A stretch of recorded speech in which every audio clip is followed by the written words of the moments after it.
Well, ladies and gentlemen, welcome to Kevin's Corner, where I try to make sense out of nonsense. And the impeachment inquiries are over. Can you believe it? They drug us through about 2 weeks of unnecessary questioning of people who didn't know the president, had nothing to do with him, hearsay, people who embellished, people who just assumed. A whole bunch of people that didn't have no firsthand knowledge of nothing. Absolutely nothing. But they would embellish. I felt that there was improper for the president to ask that question. Well, what that got to do with you? I mean, are you a part of the decision-making process, or you just didn't think the president was being nice? You didn't say the things that you felt he should say. He wasn't proper. Is that what it is? Well, your opinion don't count. And all those people Adam Schiff paraded out there just did exactly that. When asked if you had first-hand knowledge that the president extorted, connived, tried to convince, demand, quid pro quo, all of that stuff. No, I didn't. No. It's just my opinion. I just felt that on the inside. Well, that was a debacle. And of course, I know the left right now is going through impeachment withdrawals. Come on, baby. Just give me one more witness. I need it. This is the last one, I'm telling you. I'm going to get better. I'm going to get right. I know I got problems, man. But look. One more. Just one more question. So Adam Schiff is, of course, now going on a little tour. And CNN, I heard, is going to even do a town hall meeting about impeachment.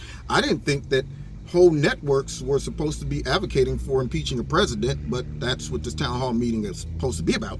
And Adam Schiff is, touring the fake news networks, talking about we have unequivocal evidence. Where? See, this is the same man that's been saying for 3 years, there's evidence in plain sight. Well, maybe you got on snowflake glasses, because snowflake glasses see things that aren't there. See, that's the problem. When you are a bleeding heart liberal and a never Trumper and I hate Trump and red, orange man bad, you see stuff that's not there. Look at him. He's tearing up the whole country.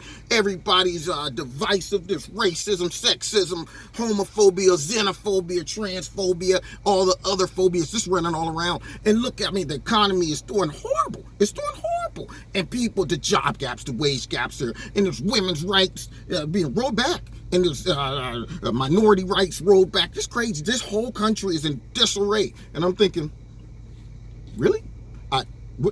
Let me check your fit.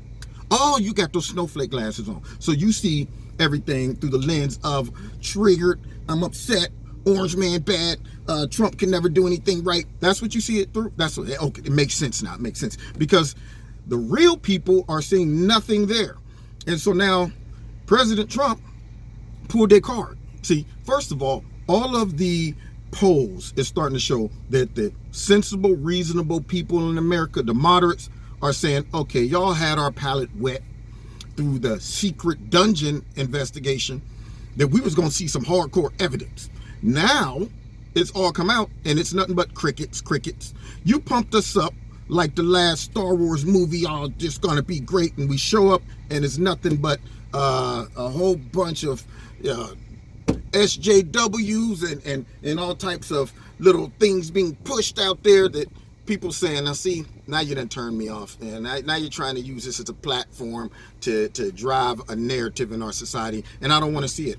I don't want to see it anymore. And now they're trying to bring the new one back. And I'm thinking, I don't know if I want to see that one either, because I got a gut feeling it's going to be a repeat of the first one. So you had the Robert Mueller stuff that went down, and everybody was like, oh man, I get my popcorn. Crickets. Then they come back with this garbage. And people should have known, based off of the first one, that the sequel was going to be a repeat. And it was garbage too. And now they're trying to spin it because the moderates are starting to say, nah, man, that ain't worth impeaching. And now the Dems have a dilemma. What do? Are they going to say that Trump is guilty? We got all this evidence and it's just non-deniable, but yet we're not going to impeach him. See, if you had the goods on somebody and you knew that you were right, you would be like, absolutely, we impeaching him. So they interview Adam Schiff and he's like, well, I think the evidence is clear, but I'm going to consult with the rest of my party, because you know why? The rest of his party is going to see what y'all got us into, Nancy and Chuck and Adam, with your shenanigans. Now I got to go back home and talk to my people, and those people see through all this garbage. You're going to make me lose my job. That's what's going to happen. So they're going to have to do a little double dutching through this, because they're going to look real soft if they went through all of that and then conclude, well, we're not going to impeach him. But at the same time, if they impeach him, then all of those politicians that campaigned and won in Trump districts, they're done, which I'm okay with that. And Trump called him out and said, let's do it. Give me a trial. Because if they do that, first person we call to the stand, crooked, pencil neck, Shifty Schiff. And we'd like you to explain how you said, I had no idea who the whistleblower was, no contact with them. And then we found out that you did. What did you talk about? Did you coordinate all of this? Did you say, listen, you're just the front man. Trust me, I'll protect you. Nobody will know that we ever got together and talked, okay? All right. And then all of a sudden comes to find out you did. How are you going to explain that, Shifty Schiff? Can we get Hunter Biden in here? Hunter, you came in and you said that my father, he had very little to do with this. He had no idea what was going on. But yet we see that some of these oligarchs were asking you to help them get meetings with people in the U.S. I'm just saying, Hunter, I'm just saying. We're going to call in people like that. Joe Biden, all of them. And the Dems don't want them kind of problems. So I want to see how they're going to negotiate this moving forward. But as for impeachment, the whole trial and hearings and stuff is finally over. And so now they're going to go through rehab, impeachment rehab, because I know right now they're all sitting there shaking, got the shakes. When you've been hooked on something and you cut it off, the black term for that is you got the shakes. They don't call it withdrawals. In the black community, it's just the shakes.